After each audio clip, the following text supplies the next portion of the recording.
Alors cette technique, c'est une technique qui est récente, qui date de moins de 10 ans, qui est une technique d'endoscopie.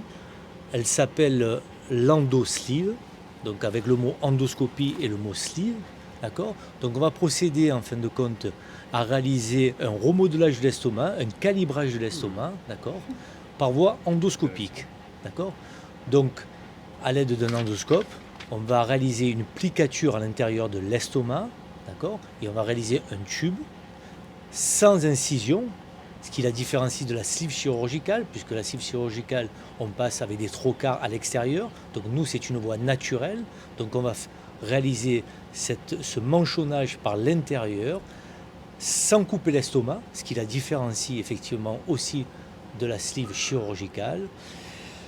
Et c'est une technique donc que je qualifie de mini-invasive et pour laquelle j'allais dire le focus de patient, d'accord, donc la cible de patient va être quand même une cible différente de la chirurgie. Donc un point important, il ne faut pas opposer les chirurgiens avec les endoscopistes, parce qu'effectivement, cette technique qui est réalisée par un endoscopiste, qui peut être aussi réalisée par un chirurgien, mais qui a un certain niveau d'endoscopie, au niveau des indications, c'est-à-dire quel est le patient type.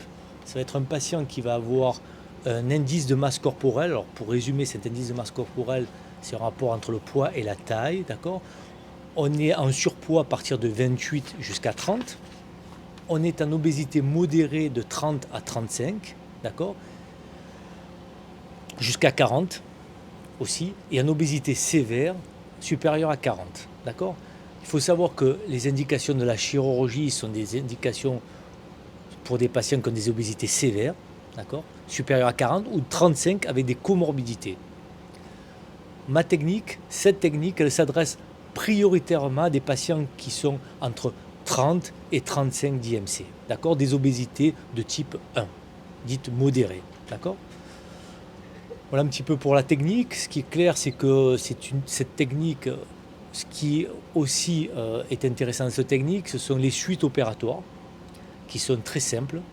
On a très peu de complications en fin de compte, ce qui rend cette technique attractive parce que, en dehors de quelques douleurs post-opératoires, puisqu'on a fait un agrafage de l'estomac et quelques nausées ou des vomissements, on a rarement de cas de complications graves, même pratiquement pas, ce qui a fait la force de cette technique.